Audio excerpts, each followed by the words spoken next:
Dans cette série de reportages, l'immense majorité de la cinquantaine de spécialistes interviewés plaident pour que l'on donne de plus en plus de place à de nouvelles pratiques sylvicoles.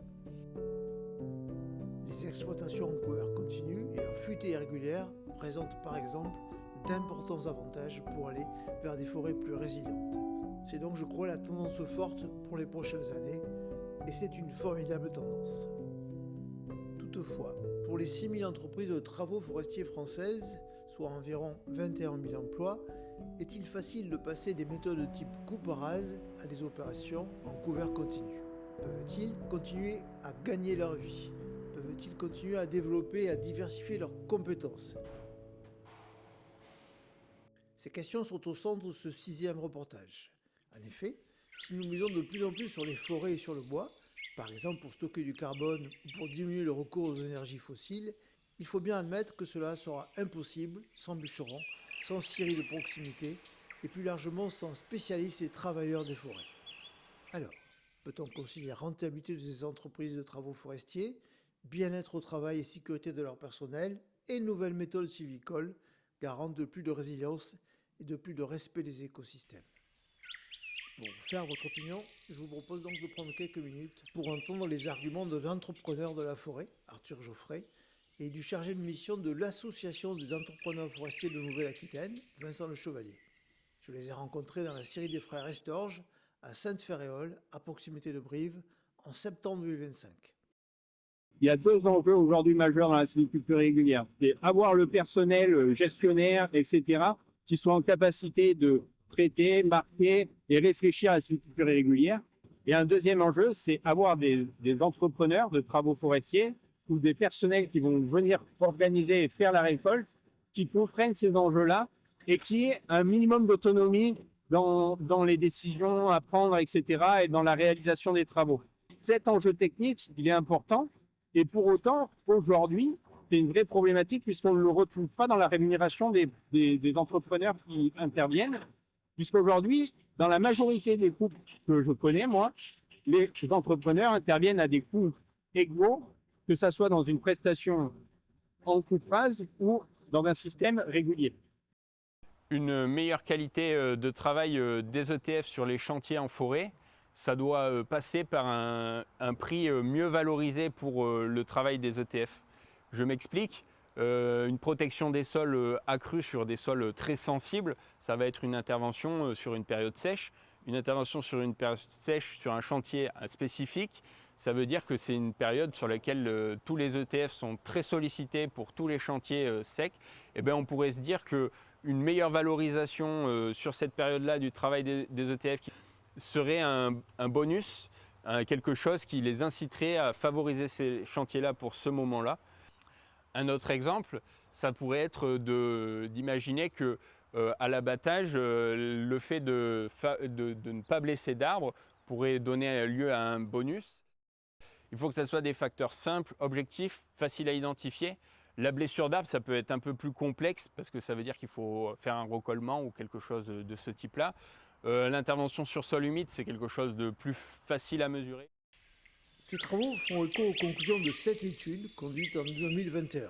Son but était d'apporter un éclairage sur l'avenir des entreprises de travaux forestiers. Vincent Chevalier nous rappelle quelques points à ce sujet. Dans ces différents scénarios, donc il y en a 4 qui sont ressortis. Dans un premier temps, un changement climatique important avec un dépérissement très important des forêts, une baisse de la production forestière et de l'exploitation forestière, du coup beaucoup moins d'ETF au niveau national. Deuxième scénario, on est plus sur une perspective identique à 2020, donc 2030 identique à 2020, avec des ETF qui sont toujours sur les mêmes conditions de travail, pas d'évolution à ce niveau-là. Le troisième scénario, une production plus importante, une demande en bois beaucoup plus importante, avec une structuration donc, du nombre d'ETF également plus important. On revient sur une sylviculture beaucoup plus régulière. Et enfin, le quatrième scénario, qui est plus tourné sur l'adaptation aux différentes évolutions climatiques, mais également environnementales. Et du coup, une structuration un peu différente des ETF, où nous aurons des ETF qui sont beaucoup plus experts en termes d'environnement, prise en compte de la qualité des sols dans leurs travaux. Ce travail prospectif aide ainsi à éclairer le sens des stratégies forestières pour l'avenir. En schématisant, on pourrait d'ailleurs distinguer deux visions. La première est celle du scénario A. C'est une orientation dans laquelle nous renonçons quasiment à toute valorisation économique des forêts. Ces forêts sont laissées en libre évolution, le bois n'est plus considéré comme un biomatériau, il n'est presque plus valorisé non plus en énergie, en panneaux, en contreplaqué, en pâte à papier ou en autres produits de type chimie verte. Le nombre d'entreprises de ces filières se réduit donc drastiquement et tout un volet d'une possible économie post-carbone est à réinventer. Via quelles sources d'énergie non fossiles et souveraines? Via quels matériaux? Par exemple pour nos meubles et nos constructions? En développant quels emplois et quelles filières locales pour nombre de territoires? Tout cela reste à imaginer. Faut-il miser sur un mix de type électricité atomique, Ikea et triomphe du béton? Je sais, je caricature un peu, je le reconnais. Mais avouez que la traduction pratique post-carbone de ce scénario mérite réflexion. La seconde piste est illustrée par le scénario D. Dans cette voie, la forêt n'est plus une usine à bois et les travailleurs ne sont plus payés qu'au rendement. Les collectivités locales et l'État ont donné l'impulsion via de véritables projets territoriaux forestiers conçus à l'échelle de chaque massif. Les industries, directement liées au vivant, ont enfin réussi à rémunérer des services liés au sol, à la biodiversité ou encore à la qualité de vie et au paysage. Les consommateurs acceptent de payer un peu plus, soit pour des produits à forte valeur ajoutée locale, soit en plébiscitant par exemple des scieries utilisant le bois d'ici, au lieu des grandes surfaces de forêts usines à bois, suédoises ou pas, soit encore, pourquoi pas, via une taxe ou un impôt. Les modèles économiques forestiers ont donc changé. Les métiers et les compétences des entreprises forestières se sont transformés. La coupe de bois ne représente plus qu'une partie du chiffre d'affaires. Le reste est lié à des prestations régénératrices. Les travailleurs de la forêt sont donc devenus des experts de ces métiers de la multifonctionnalité. Les jeunes ont de plus en plus de désir pour ces métiers.